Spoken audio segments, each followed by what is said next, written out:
Hello and welcome to the Supercharge Your Sales Velocity podcast, the show where I help you drive more opportunities, bigger deals and faster wins. I'm Fergal and today I'm absolutely thrilled to chat with a special guest, Alan Versteeg. Alan's the co-founder and chief revenue officer at Growth Matters International, where he's built a global reputation for transforming sales managers into true sales leaders, helping teams sell more and sell faster by focusing on three things: mindset, discipline, and human connection. With clients ranging from AWS and AstraZeneca to Bridgestone across more than 45 countries, Alan's programs have dramatically increased win rates, accelerated sales cycles, and empowered thousands of sales leaders worldwide. From his roots as an electronic engineer to becoming one of the most insightful voices in sales leadership today, Alan brings deep expertise, practical frameworks, and an inspiring mission to elevate the sales profession one manager at a time. Alan, welcome to the show. Oh, thanks for having me. Really appreciate it. Good to be here. Terrific to have you on, Alan. And I want to start off with, might be a slight curveball. I want to ask you a question about your younger self. So back in the day when you were starting out in sales, if you could teleport back to those early days and all the struggles I'm sure you had like the rest of us in sales, is there any advice you'd be able to give now to that younger self? 100%. So started my career as an electronic engineer. Wasn't my fault. I watched Airwolf, Knight Rider, and MacGyver. So I thought I was going to do that. I read a book called You're Born an Original, Don't Die a Copy.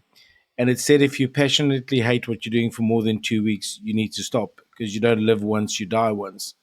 So I thought I had to get out of engineering and I went into sales.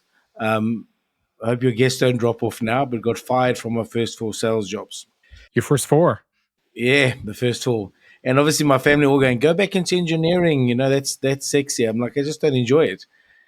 And I went for an interview and a manager asked me a question, Alan, is sales a job or a profession? Now, you know, when you're being interviewed, you know the right answer. The answer is it's a profession. And he said to me, Al, how hard have you studied for this profession?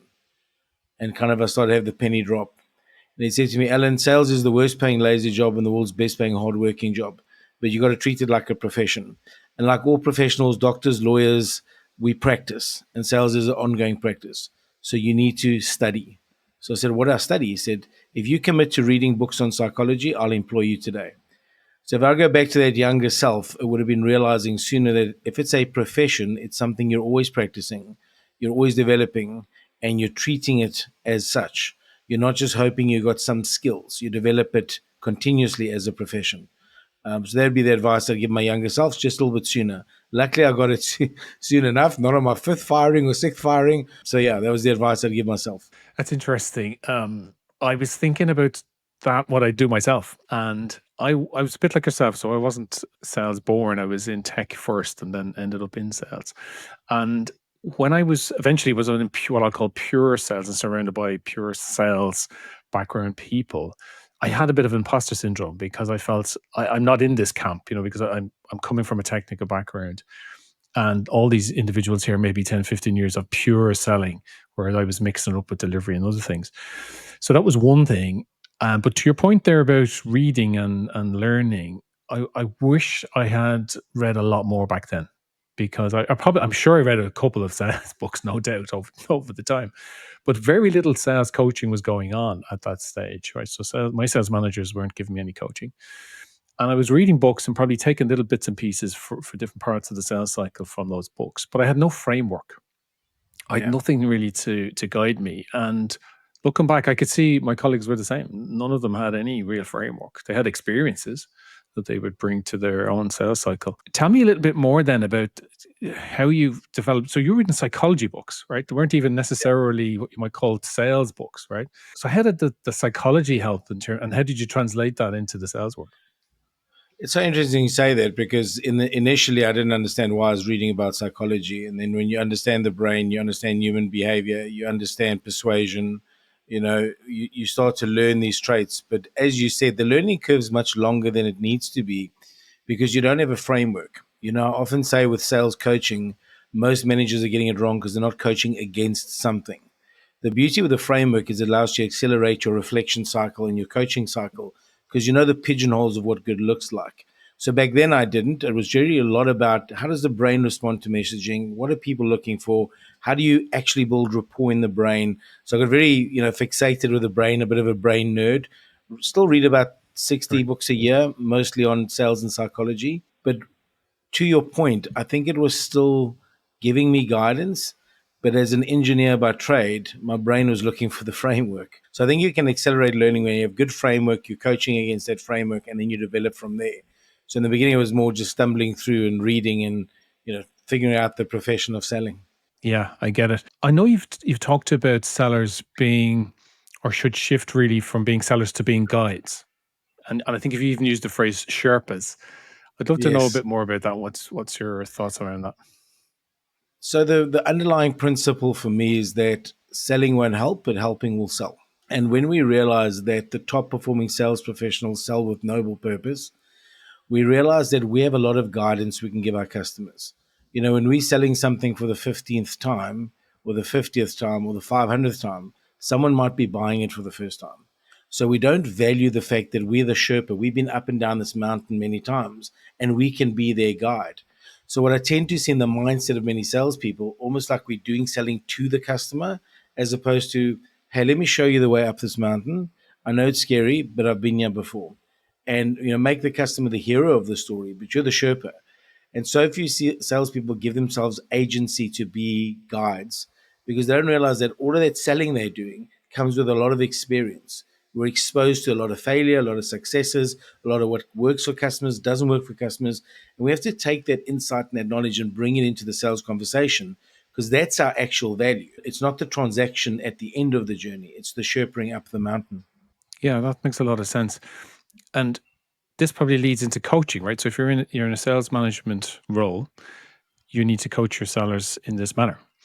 But my experience of coaching, again, not getting any coaching was probably the first experience. Then if there was coaching, I would say it was more like opportunity coaching. So you'd be very much in the weeds on a particular opportunity or a deal. And there would be some advice given around, how to work the deal.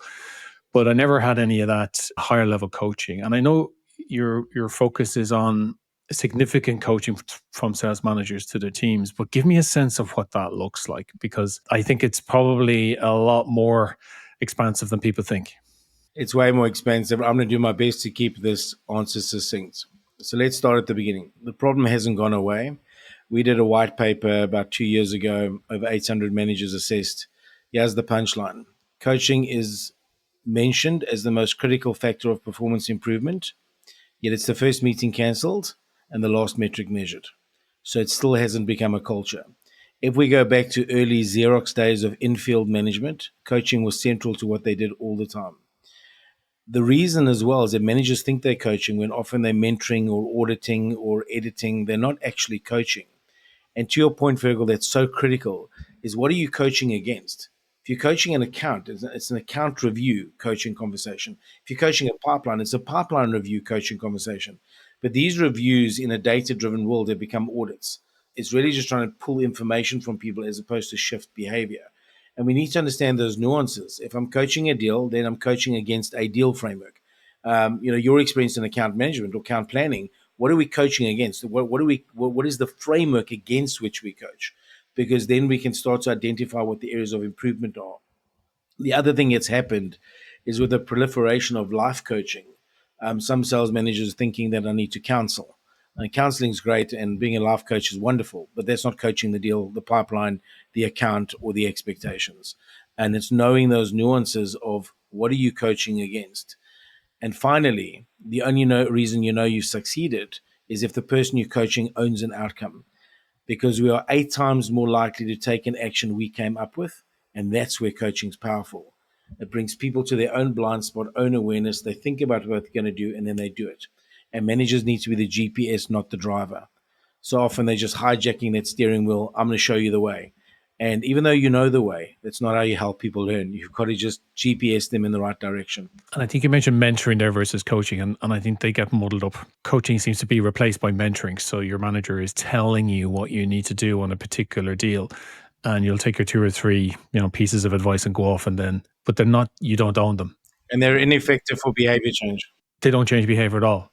Doesn't change behavior at all. It's just an awareness. So what I used to do back in the day is it's great awareness, but I'm not you, and I'm more loyal to my mindset than your behavior. Coaching works at a thinking level. Mentoring works at an awareness level, and it doesn't drive behavior change. Bottom line. And you talked about coaching the deal versus, say, the account. Does the coaching just completely change, or you said it's based on the framework behind each, right? So you have like a deal coaching framework, you have an account coaching framework. Is that right? Yes, so if I use different language, I talk about model and method. So the method of coaching doesn't change. We teach a method called ICE. So it's a question based thing based on work from David Rock. Identify the gap, clarify the root cause, explore the action. So it's question based. But the model against which I'm coaching is Right. in a deal, I'm trying to identify, is this a genuine opportunity? Is our solution relevant? What are the options? I have a model against which I'm coaching. In, for example, account planning, the model might be, what specific action do we need to take to better protect and grow this account? And if that's my big question, I'm coaching to that outcome. So the method doesn't change. It's not like you have to learn an entirely new skill of coaching, the method, but you have to understand the model against which you're coaching. What happens, to your point, Fergal, in most account reviews, they become about the largest deal in the account. They don't become about how we expand the account, how we get greater penetration, how we protect what we've got. It's let's quickly get into this deal, because deals are juicy and meaty and what makes sales, but that's not an account review, then it's a deal review. Yeah, everything seems to revolve back to deal reviews at some point, right? Yeah. I'd love to switch a bit and talk about pipeline forecasting, pipeline management, whatever phrases we want to use. As a sales manager and then later a sales leader, it was one of the probably the banes of my life trying to get an accurate forecast on whatever basis we used to work to. And obviously, with a bit of discipline, you can get to more consistency in the forecast. But what I was noticing was that I'll give an example. So, for example, you might have someone who has probably poor volume in terms of their pipeline. They don't have enough volume, they don't have enough opportunity. However, interestingly, they might have enough value. So, for example, they could have two or three deals which are maybe 3x their entire quota. So it looks, from that perspective, actually looks okay.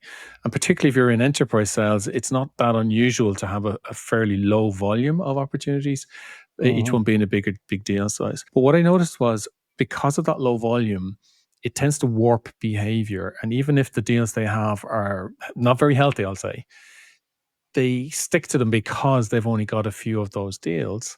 They're not creating any other deals. So their behaviors tend to get warped. So close dates start to slip continually, and there's always an excuse behind that. The lack of velocity in the deal that can be again just explained away, because if you don't explain it away, you've got to actually do something with the deal. So, I would used to ask questions, for instance, so look, why would the buyer close on that particular date rather than the following month or the month after?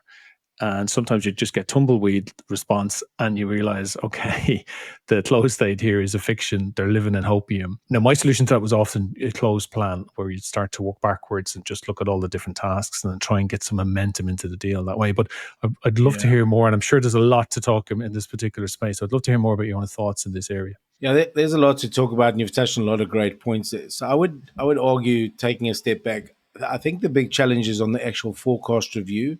The tendency I see is that becomes a bullying conversation. Tell me what you're committing to. Sure, you're going to commit to it. I can't accept that. Please commit to it. We push salespeople into a commit that they're not ready for, and then when we miss, we go, "Oh well, why did you commit?" And then our forecasting is inaccurate.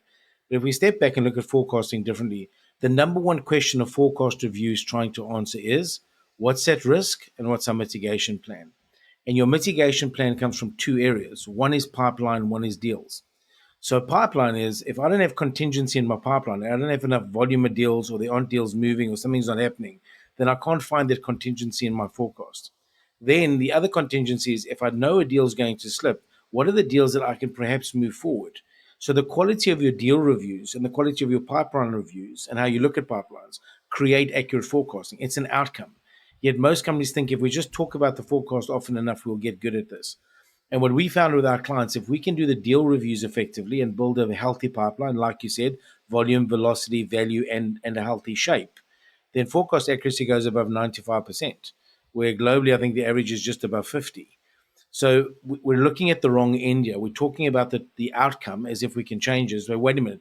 The only thing I need to know about the forecast is what's the risk and the contingency. And to meet that contingency, I need a healthy, accurate pipeline which means you've got to be sanitizing your CRM. And then I need to know the contingency deals. Are there any I can accelerate through better deal management? And I love what you said, something simple like a question, why specifically would the deal close? Or what specifically in their business is changing as a result of working with us? So I think many leaders forget that ecosystem. Deals sit in a pipeline, and a pipeline predicts when it's going to forecast. We talk about the forecast, we don't talk about the contingency in the pipe or the quality of the deal review. And if you don't get those right, you can use all the software in the world, AI generative stuff. You can do wonderful things trying to predict. But the reality is you're working off the wrong data because you're not coaching the deals effectively or looking at the pipeline holistically like you do. Fergal, most look at just, do we have enough value cover? But where's our volume contingency? What deals are stalling? Where's our velocity? And then shape. We have a wonderful quarter and bam, we landed, but next quarter we got nothing in our pipeline because we have no early mid stage opportunities. So a long answer, but it's the ecosystem of those three that I think is causing the mess, and then the behavior of I call it bullying because I feel it is bullying people into commits when we're not actually in control of our sales deals and our sales pipe. And that's a great segue, I think, into my next question, because there's a lot of sales pressure, both on sellers and sales managers and sales leaders every quarter. Most of the businesses nowadays are monthly or quarterly focused. And when I was working for a global company, it was quarterly based, and I found it was panic stations. Every quarter was the same, and it never seemed to change. And I was trying to figure out how can we change this culture. And you've really touched upon it in terms of that commit. The sales leader's getting forced into a commit.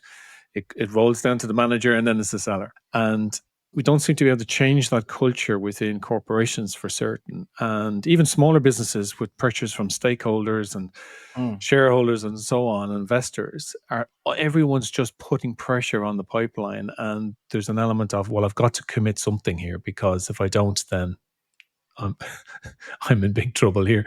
Is there an answer to this? I think the answer is to understand that as long as you treat sales as a skill and not a discipline, you're going to manage and measure it wrong.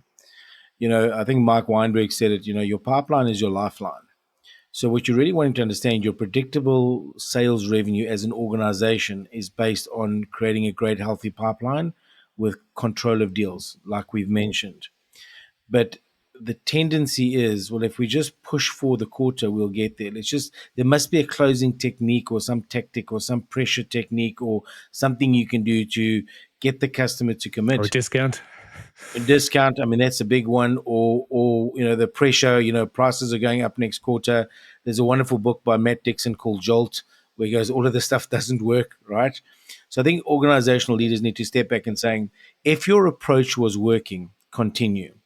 But you're still getting inaccurate forecasting, you're still getting deal slippage. And what you're telling the organization is, we're not in control of our house. So then they all come in as experts. Then the finance manager wants to tell you how to do your job, and everyone else is a sales expert because our house isn't in order.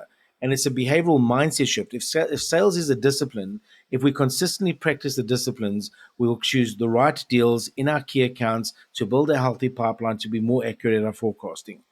But assuming that pressuring someone into a commit means they suddenly learn this magic skill to go and fundamentally manipulate the customer into landing it sooner, that's the flawed approach. Your customers are going to buy the way they're going to buy, and there are things we can do to Sherpa that journey. But as long as you've got a discipline of pipeline, the flow is consistent. So you go contingency, then my pipe, contingency, then my deals, and I can far more accurate what it's doing. So I want organizations to step back and ask the simple question, is it working?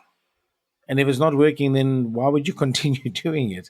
Because every single quarter we think we can squeeze the pressure, and suddenly someone's brain's going to pop and go, oh, I know how to sell, or I know how to close a deal suddenly. It's not how it works. And by the way, it's completely contradictory what most companies say, which is that we are client-centric. Because it's not client-centric behavior. Client-centric behavior is understanding the deal, understanding the customer, making sure we got sufficient cover in our pipe, volume, velocity, and shape, and then making sure we maintain that discipline. We're always making sure we're getting new deals in the pipe. We make sure we're moving the deals forward. We make sure we understand the risks in our pipeline or in our forecast. So I'd argue that they need to step back and realize this chaos it's not working. We're in 2025 and we're forecast accuracies of below 60%. It's not working. Which is a pretty meager number, isn't it? 60% when you think about it.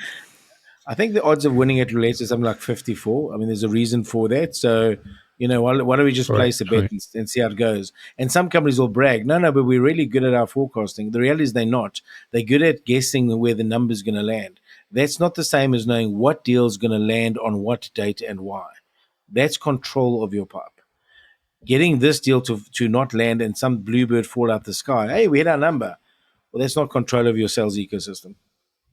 It's great to have as a backstop, but not control of the system. Alan, what's your thoughts then on generating new pipeline? Because one of the common complaints is I don't have enough time. I'm working on 100 different things. I'm being buried in admin. I've got so many things going on that the deals in front of me are the ones I got to work on. And like I said earlier, if I get them all closed, then I'm almost starting up the pipeline again from scratch, and I've got this big gap. What's the coaching advice here for sellers? So there's a lot in there. The first thing is we have to start getting really good at prioritizing our impact and understanding where our impact comes from. As a sales professional, impact comes from four things. You have to build the right relationships through relevant conversations that create value and align outcomes. And if you don't protect that time in your calendar, then no one's going to give their time to you. As a manager, then you've got to make sure you set up a cadence to ensure you're coaching against that. Managers need to coach against that. So those are the areas that we need to make sure we're influencing. When it comes to then practically generating the pipeline, I'd love to hear your view on this, Fergal, but my view is that most account planning is actually data auditing. It's make sure I have enough data in the system that should Fergal leave, I'm protected in the account, which is not the same mindset as what specifically can we do to better protect, partner, or grow this key accounts. Because there's a wealth of money lying in your existing accounts, and we're treating account reviews as data audits, not as value creation opportunities. There's massive pipe in your existing accounts if you have that mindset shift. And then stop being scared of proactive sales calling. Like, if we invented the telephone after email and LinkedIn, we'd all be phoning each other. Identify what your sales target says is your ideal customer, get convicted about your value proposition, and start speaking to people, right? Stop using these tactics and techniques and low approaches. If you've got value to add, it's negligent not to be reaching out to the market. And everyone's trying to find the most creative way not to do that. And I'm going, that's negligent as a sales professional. And that's the language I use for my own mindset. I know it's sometimes difficult to get hold of someone you don't know, but I say this to myself. It would be borderline negligent for me to deny this customer the value I could bring them. So let me have the courage to reach out. And then I have a whole bunch of skills and techniques and tactics that I can use. But the mindset's different. It's my job to create my pipe. Where a lot of salespeople are going, when is lead gen going to bring me? And then lead gen does, by the way, many times, very low quality opportunities, low quality leads. I'm so busy chasing these things, I can't get the volume into my pipeline. So if you're a sales professional listening, this is your job. You got to go generate pipe by proactive sales calling. And if you're an account manager, your job is to identify how you can better partner with your accounts to grow the services and offering that you have. Not what do you go and sell them. What is it they're struggling with that you already have a solution for? Go back to account planning. I think what you said was really interesting. My experience of account planning in certain organizations was exactly like a data audit. I think you were talking. It was just basically capturing a lot of data, static data in some sense. So what? Like it doesn't really matter how many employees they had in a particular quarter, or so all this that information about a client that gets captured and put into the CRM. It's almost irrelevant because what they weren't getting at was what are the client's needs? What are the initiatives that they're driving to meet those needs? Who owns those initiatives? How can I look at my solutions and align them up with those potential initiatives and get to know their owners better, which leads into my relationship map where I can start to see I've got gaps in my relationships in the account. It gives me an opportunity then to create a joint vision statement that I share with the client because this is not something we do to the client, it's something we do with the client. And if I can get that buy-in from the client in terms of, yes, that I agree on that joint vision, you're right about our initiatives. These are the people that own those initiatives. Let's sit down and try and work some objectives together, some mutual objectives. And yes, there's money in it for me, and the client will get a lot of value from it. That's a very different scenario, I think, than most account planning setups in organizations that I've seen. They sometimes are driven by some software. So there's some software where you've got to put this in, it's part of the account plan. And you just see these poor sellers just tapping away, putting data into the CRM system to keep, somebody else happy. And yet, despite all of that, when it comes down to an account review, it just jumps into really an opportunity review. It's just, okay, show me the biggest opportunity in the account. Let's open up that. How are we doing on that? That's what I'm saying. And there's something else that happens there, Fergal. It also becomes an like justify the reason you get to own this account. And what I say to organizations, your account plan should be the tool we use to align the organization behind our client. And if we do good account planning, and the way I see it is data, you do thinking, which is your account planning, which presents an account plan, which is who's going to do what by when to help us better penetrate and grow this account. And I love your idea of the joint vision statement because we're doing it with them. And I say to so many companies, they tell me they're customer centric. I go, show me your account plan. Because if the account plan is actively working at how we create value for customers, then that's evidence that that's how you operate as a business. But so many times that's not what's happening. It's just the data, the audit, the existence. And because of that, we're forgetting the big question an account plan must answer. What specifically do we need to do to better partner, grow, and keep this key account? That's its job. And when you think through that lens, it doesn't matter how much data you have. What's the plan say we need to do? You go to that joint vision statement. I love that. It's what are we going to do to actively create value for this client and continue to deliver against our value promise? And then organization. Now we take that plan, we turn to organization and say, I need your back. So we get the organization aligned behind the account plan. And most organizations have the wrong way around. I present my account narrative to tell you what I need from you to support me in this client promise, not I present my account plan to justify my existence in the company. Which is often the case. Yeah, you're right about the joint vision statement because I've used it very strategically, successfully with accounts. I've had accounts where actually they were quite happy with what we were doing in the account, but just didn't want to talk to me for another year, which didn't work too well for me and my quota. So I said, look, I need to get behind the client's initiatives, and then I can craft a statement here that I can bring to them and say, look, does this look right? And actually, that brings them in because I was listening to someone the other day who was saying once you present something that's actually not right, in other words, you might put out a vision statement that actually isn't that great or just off a bit. You'll usually get a reaction because it's wrong. So they'll go, no, no, here's what it should be. Whereas if you present something perfect, they're probably not interested. You won't hear from them. So it generates a conversation as soon as you start to show that, but it also differentiates you immediately from most of the herd. You immediately differentiate yourself from most, I'll call them suppliers and vendors. You become that, you're moving towards a trusted advisor, right? Spot on. I mean, Fergal, it's exactly what I was just about to say, but you've said it. So the reality is they reward you for your effort and your approach because they can see you're invested in their success, not from a verbal, hey, I'm customer centric, but the actual effort you put into. They will give you the leeway for being wrong because they understand your intention. And when they understand your intention, they're keen to partner with you, where everyone else is presenting at. I mean, even if you think about the concept of white space planning, this is what they buy, this is what we sell, where's the gap? You said that so differently earlier, which is the right way. These are their initiatives, this is what we sell, right? Because you've got to be aligning to the strategic initiative, not just what can we go and sell them. And I think it's often missed. So account planning, and in many companies, it's get the account plan done in the beginning of the year, tick the box, let's move on. It's not a strategic discipline in businesses. And let me tell you, there's money lying on the table, and there's retention challenges set in your account plan, and the growth of your reps in the account plan, the new opportunity pipe creation sits in the account plan if you're doing it right. But if it's just an auditing tool of data, then it doesn't have the value you think it does. I like to have my clients update their plans every 6 weeks. So it's roughly twice a quarter. I'll have 4 plans, but I'll update them twice every quarter. So you avoid that sitting on the shelf for the rest of the year. Let's move on from account planning. I'm heavily interested in AI at the moment. And I probably got involved about 2 years ago when I first started using AI. And like everybody else, just started dipping my toe in it and then started to use it more and more to the point now it's fully part of every day in terms of what I do from a sales perspective. I see it very much as something that helps me be more efficient. It doesn't replace anything.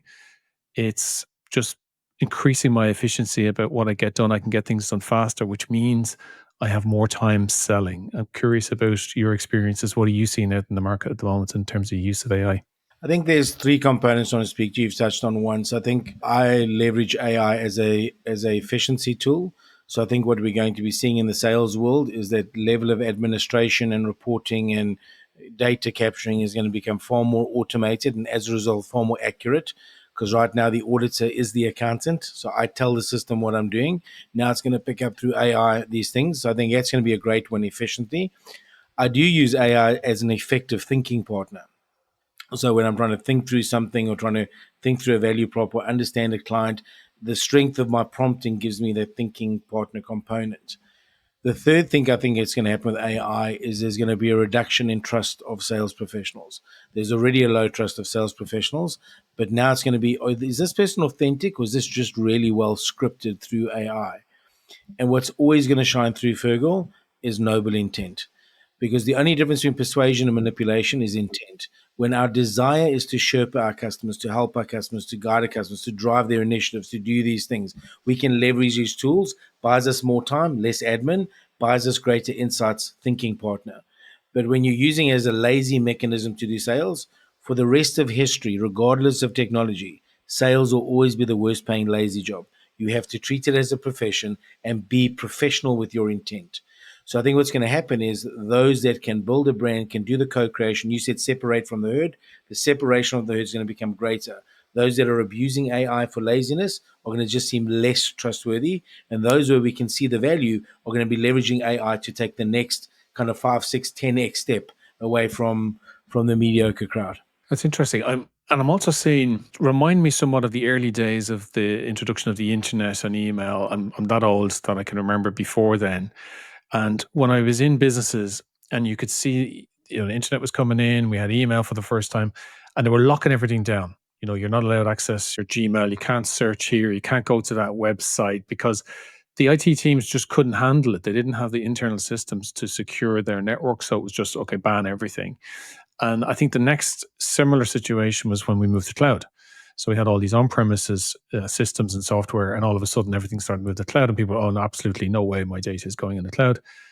Look, today everything is in the cloud. You'd be an outlier if it's the other way around. And I think AI is similar. I think what we're seeing now is organizations locking things down. They're bringing out policies that essentially just hobble the whole use of AI to the point that it's almost unusable. It's really interesting because I think there'll be organizations who see that for what it is and say, look, we've got to use AI. There isn't a question here, should we or shouldn't we? We have to use AI in the same way, we have to use the internet and email and getting on the cloud.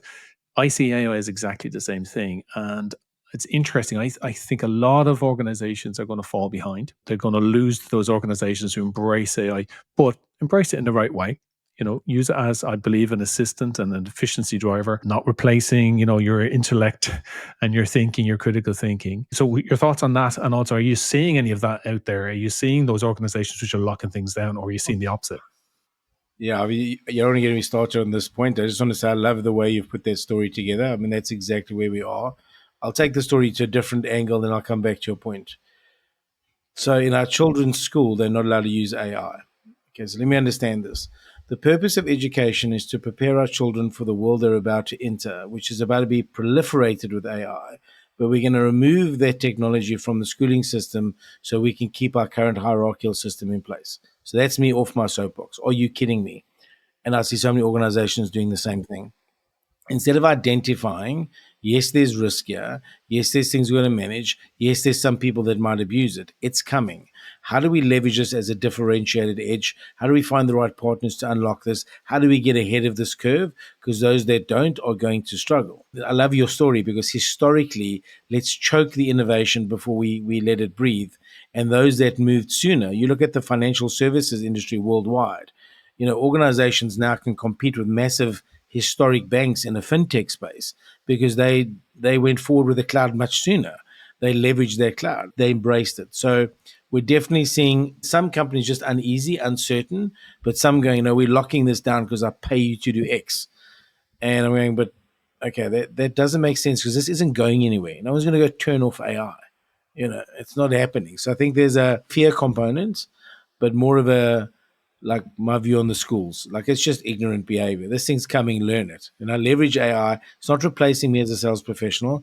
It's just going to give me another edge. Listen, thank you so much for your insights and all of that feedback you gave us today. It was really brilliant. Can I ask you, where should people go to find out more about Alan and what you're doing at Growth Matters? Yeah, the best place to go is, luckily I have a very unique name and surname, so Alan Versteeg. drop it into LinkedIn. That's where all my content is. And really, Fergal, we focus on sales management development. So that's where you'd be reaching out, looking for that kind of support in your business. We take top performing salespeople, promote them to sales management, and we don't develop them. And that's where we play, and that's where you can find me. Growth Matters International. Terrific, Alan. Thanks again. Fergal, thank you so much. It was a great chat.